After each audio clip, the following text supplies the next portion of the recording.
the New Testament? Well, I'm going to start by giving an example of what happened with the Gospel of Mark. We don't know actually who wrote the Gospel of Mark, but say it was somebody named Mark.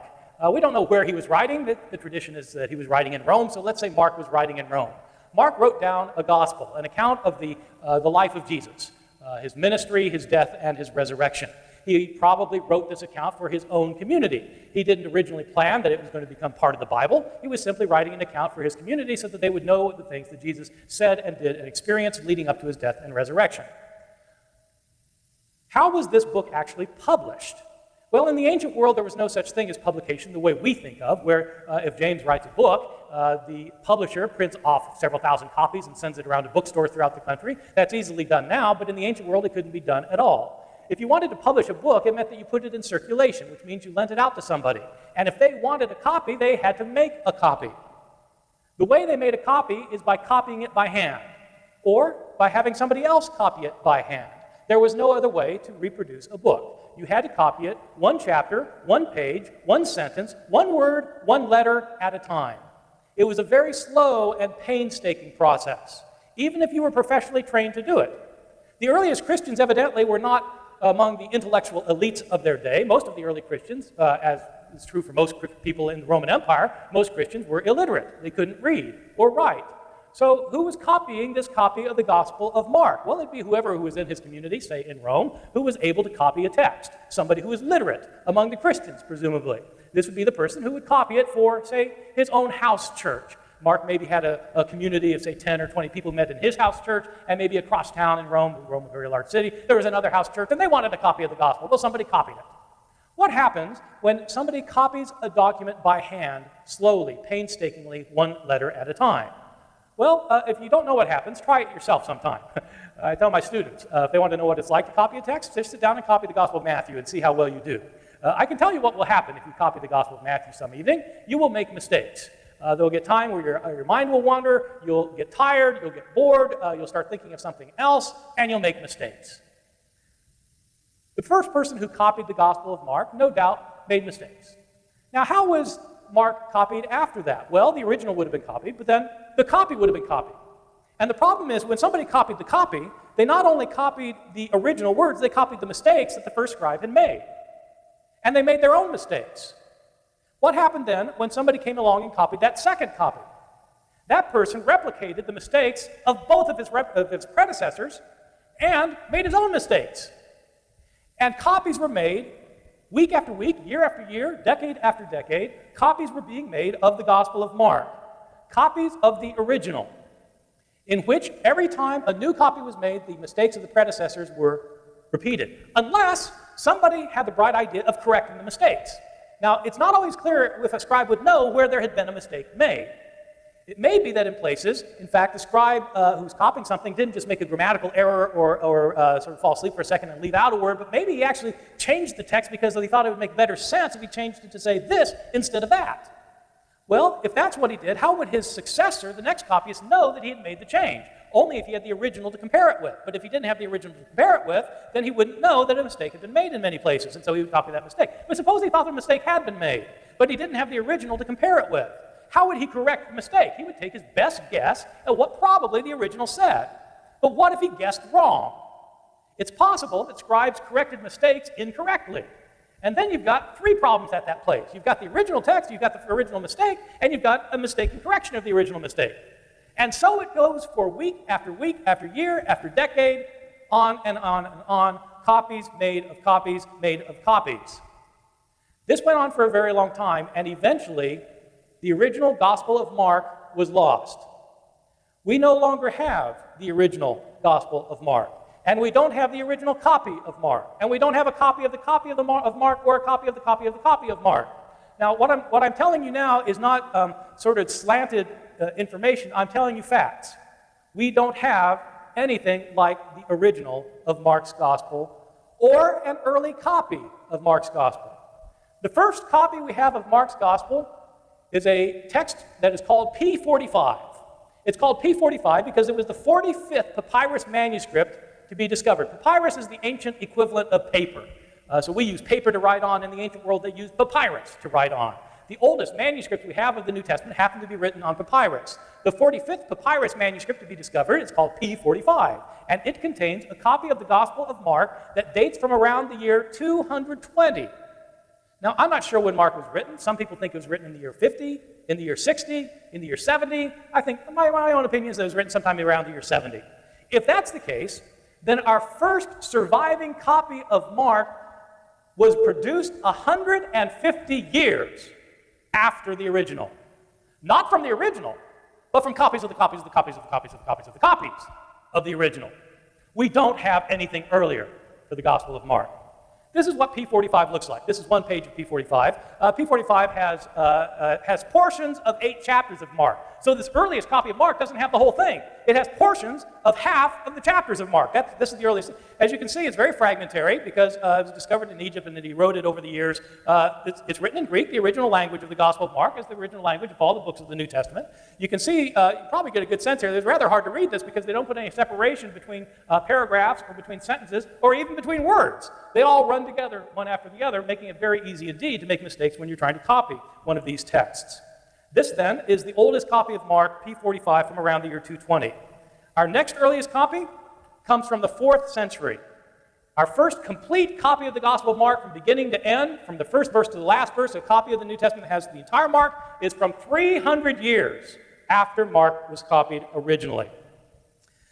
That's the situation we're facing when we're dealing with the manuscripts of the New Testament. Not just Mark, but all of our manuscripts. We're in the same boat. We don't have any of the originals. We don't have any original copies. We don't have any original copies of the copies. We have copies that were made many decades, in most cases many centuries later. And we know that there were changes made. How do we know? Because all of the copies differ from one another. Let me give you some statistics. How many copies do we have? Well, it's a little bit hard to say exactly how many copies we have of the New Testament, but we have something like 5,500 copies in Greek, the language in which they were originally written. Plus, we have thousands of copies in Latin, and we have copies in other ancient languages that people who are textual scholars learn when they're sort of into learning dead languages. They learn Syriac, and they learn Coptic, and they learn Gothic, and they learn Old Church Slavonic, and you've got manuscripts in all these languages. But in Greek, the original language of the New Testament, there are 5,500 or so manuscripts, from complete manuscripts to fragmentary copies, 5,500. So that's a lot. That's a lot. That's more than you have for any other book in the ancient world, so that part's good. That's the good news, is we have so many of these things. The bad news is that none of them goes back to the original, and all of them have mistakes in them. What can we say about the ages of our copies? Well, the oldest copy we have is another papyrus, P52. It's called because it was the 52nd papyrus found. This is a little scrap of the Gospel of John. It looks rather large here on the screen. In fact, it's the size of a credit card. It's the size of a credit card written on front and back, which is important to know because since it's written on front and back, it means it came from, not from a scroll, the way most people wrote ancient books, but from a codex, from like our books, where you write on both sides of the page and bind them together into a book. It's a little bit hard to date a fragment like this. Experts in ancient handwriting, who are called paleographers, who do this for a living, paleographers date this thing probably to the first half of the 2nd century. So maybe 30, 40, 50 years after John was originally written. Plus or minus 25 years. You don't really know exactly when something like this was written, but maybe 125, plus or minus 25 years. This is it's a very important piece that it's a very important piece, this P52. It's an account of the trial before Pilate in the Gospel of John, with a few words from the trial here at the beginning, and on the back side, if you were to flip this over, you'd see some more words. And so this is a very interesting little fragment, but and it's the earliest thing we have of anything from the New Testament from maybe 30 or 40 years after John was originally written. Most of our manuscripts are nowhere near that early.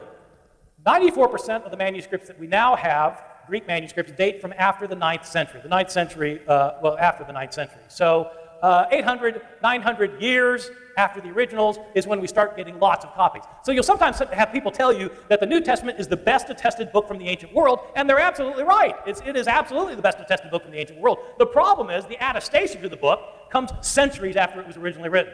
Many, many, many centuries after originally written is when most of our manuscripts come from. Well, okay, so we have all these manuscripts. How many mistakes are found in those manuscripts exactly? Well, during the Middle Ages, people didn't think much about this. I mean, scribes who were copying the text realized that that their predecessors had made mistakes, and they occasionally would notice mistakes, but they didn't think much of it. People didn't start thinking much of it until the invention of printing, when printers had to actually print a verse and had to decide what words to print in the verse. And the problem is if they had different manuscripts with different words in each verse, then they had to decide, well, which words are the original words? And which words do we want to print? How do we know? Because we have all these manuscripts that have differences in them. And so it wasn't until the invention of printing that people started thinking about this seriously, and it didn't become a real issue until almost exactly 300 years ago, the year 1707. In the year 1707, there was a scholar at Oxford named John Mill, unrelated to John Stuart Mill, the Victorian that some of you know about. This John Mill was a textual scholar of the New Testament. He spent 30 years of his life studying the manuscripts of the New Testament. He had access to about 100 manuscripts of the New Testament, and he studied them thoroughly, and then he put together a book. He called it the Novum Testamentum Graeci, the Greek New Testament of John Mill in 1707. And what he did in this Greek New Testament is he printed a line or two of the Greek verses from the New Testament, Matthew chapter 1, verse 1, verse 2, verse 3. But then at the bottom of the page, he listed places where the manuscript had differences for every verse. To the shock and dismay of his readers, John Mill's Greek New Testament listed 30,000 places where the manuscripts disagreed with one another. 30,000 places of variation among the manuscripts. Now, some of his detractors were quite upset by this and claimed that John Mill had published his Novum Testament Graeci in order to render the text of the New Testament uncertain. They thought this was some kind of demonic plot on the part of a university professor. But his supporters pointed out he hadn't actually invented these 30,000 places of variation. He just noticed that they exist, as they do exist in our manuscripts. Well, that was 300 years ago, based on a study of 100 manuscripts. Now we have over 5,500 manuscripts, which have been studied quite assiduously by scholars, although they have not been thoroughly studied yet. What can we say about the number of variations today among our manuscripts of the New Testament? The reality is we don't know how many changes scribes made in their texts of the New Testament. We don't know because nobody has been able to add up all the numbers yet. Even with the development of computer technology, we don't know how many differences there are.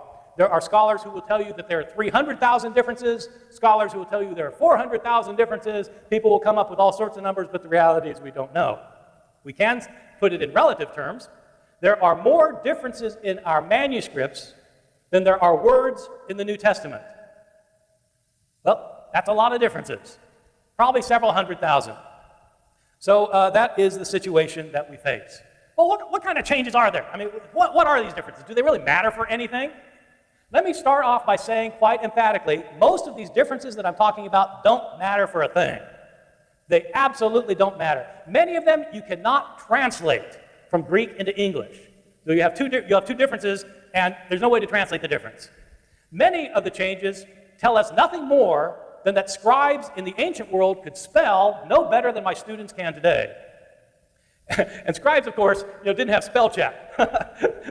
Those of you who are students, I've got to tell you, I don't understand why students hand in papers with misspelled words. I mean, the computer tells you misspelled it. I mean, how hard can it get? Scribes, they didn't have computers telling you, with red marks that this is misspelled. And scribes, by the way, didn't even have dictionaries, and in many places, most of the time, scribes didn't care how things were spelled. The reason you know that they didn't care is because sometimes you'll have a verse that'll have the same word 2 or 3 times, and a scribe will spell it 3 different ways. So, well, those are all differences, but they don't matter for most of the time, spelling differences don't matter for anything. Those kinds of differences I would call accidental differences. Accidental changes where a scribe simply messes something up. He makes a mistake of some kind, for example, a misspelling, or another kind of accidental mistake. Yeah,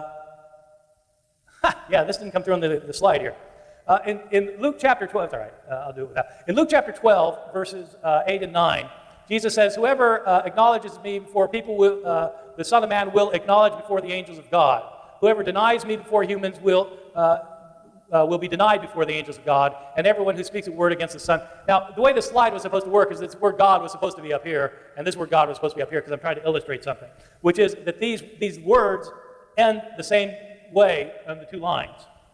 What happens if a scribe is copying this, and he's copying this, and he copies these words before the angels of God, and so he's writing down these words. He writes down the words before the angels of God, and he looks back at the manuscript he's copying, and he's just written down this word before the angels of God, but his eyes alight on this sequence of words before the angels of God, and he keeps writing. If he does that, then the next thing he writes is, and everyone who speaks a word against the Son, In other words, he leaves out this line, which in fact is what happened in a number of manuscripts. That middle line is left out because scribes, their eyes skip from the same words at the end of one line to the same words at the end of the next line. Now, for those of you who are interested in such things, I see some of you are taking notes, this kind of mistake actually has a name. The idea of words ending in the same way is called homoteleuton, and when your eye skips from one line to another, it's called parablepsis. So this kind of mistake is called parablepsis occasioned by homoteleuton, as I tell my students. They don't remember it either. There are other kinds of accidental mistakes. Scribes made serious blunders in their manuscripts. Sometimes scribes would leave out not just a word or a line, sometimes they'd leave out a whole half a page, sometimes they'd leave out an entire page, sometimes they would do the most amazing things. Mistakes that you can't believe they would make, they made. We have these in our manuscripts. Let me emphasize, I'm not suggesting that scribes changed their manuscripts. I'm not concluding that they changed them. I'm telling you they changed their manuscript, and it's a fact because we have the manuscripts. And all the manuscripts differ from one another, sometimes in very small ways, sometimes in very big ways. These changes I've been telling you up to this point are what I'm calling accidental changes, but there are also changes that look at least like they were made intentionally. Now, scribes aren't around for us to ask what their intentions were, but there are some changes that look like they're really hard to explain. It's just by a scribe being too sleepy or something. Let me just give you a few examples of changes that look like were probably intentionally made. These are rather more serious than accidental changes of something like spelling. Virtually all scholars agree today that one of the most famous stories of the New Testament was, in fact, inserted by scribes, that it wasn't originally found in the New Testament. It's a story found in the Gospel of John, chapters 7 and 8, the famous story of the woman taken in adultery, where the Jewish leaders dragged this woman before Jesus and set a trap for him. They say this woman's been caught in the act of adultery. The law of Moses says we're supposed to stone a person like this. What do you say? Well, this is a trap, because if Jesus says, well, yeah, stone her, then he's violating his teachings of love and mercy. But if he says, no, forgive her, then he's breaking the law of Moses. So what's it going to be? Jesus stoops down on the ground, and as you know, he has a way of getting out of these traps in the New Testament. So he stoops down on the ground, starts writing on the ground. He looks up and says, let the one without sin among you be the first to cast a stone at her. And that causes everybody to recognize their own guilt. And they leave one by one until he looks up. There's nobody left there. And Jesus says to the woman, is there no one left here to condemn you? She says, no, Lord, no one. He says, neither do I condemn you. Go and sin no more. This is a beautiful story filled with pathos. We know it's one of the best stories in the New Testament because it's in every Jesus movie ever made. Even Mel Gibson couldn't leave it out. Even though the Passion of the Christ is really about Jesus' last hours, he has a flashback to this event because you have to have this scene in a movie if you make a movie about Jesus. And so you have the woman taken in adultery even in Mel Gibson's version. This is a very popular account, obviously, and a very moving account. Unfortunately, it was not originally in the New Testament. In your New Testament, there will probably be brackets placed around the story with a footnote indicating that it's not found in the oldest authorities. In fact, it's not found in the oldest authorities, and there are all sorts of reasons that if I had half an hour, I would give you for why scholars for centuries have known that as great as the story is, it did not originally belong in the Gospel of John, or in fact, in any other passage of the New Testament. A second example, the last 12 verses of Mark. Mark is, for me, Mark is my favorite gospel. Mark doesn't beat you over the head with this theology. Mark is very subtle and very, very smart in how he constructs his gospel. At the end of his gospel, Jesus has been betrayed. He has been denied. He has been put on trial before Pontius Pilate. He's been killed, executed by crucifixion. He's been buried. And on the third day, the women go to the tomb, and he's not there. But there's a man in the tomb. And the man says, you're looking for Jesus of Nazareth. He's not here. Go tell Peter and the disciples that he'll meet them in Galilee. And then we're told, Mark chapter 16, verse 8, the women fled from the tomb, and they didn't say anything to anyone, for they were afraid. Period. It ends there. That's the last thing that happens in Mark. The women don't tell anybody. And you think, whoa, wait a second, how could they not tell anybody? Well, scribes who copied the Gospel of Mark, got to that point where it says the women didn't tell anybody, and the scribe said exactly the same thing. Whoa, how could they not tell anybody? And the scribe added 12 verses where the women do go tell the disciples do go to Galilee, they do meet Jesus, and Jesus tells them to go make disciples, that people will be baptized in his name. If people who baptize in his name will speak in tongues, that they will be able to handle snakes, they will drink poison, and it won't harm them.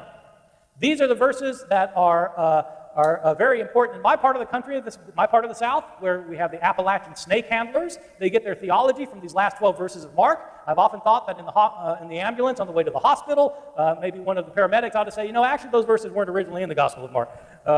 But anyway, that's where the idea of handling snakes comes from. Those verses, not originally in the Gospel of Mark, not found in our oldest and best manuscripts, and again, lots of reasons that scholars have known for a very long time they don't belong there.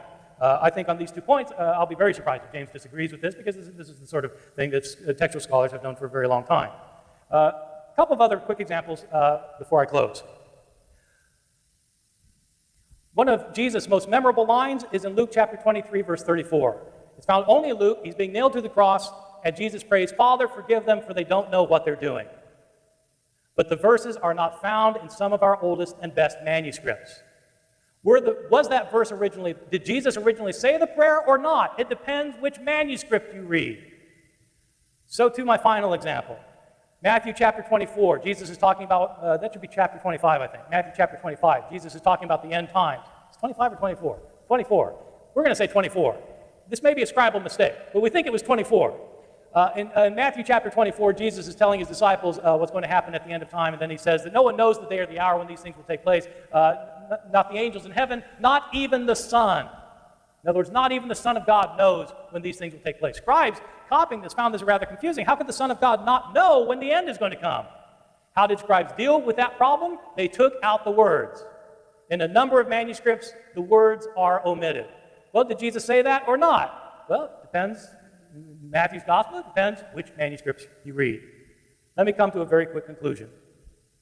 Do we have a reliable text of the New Testament?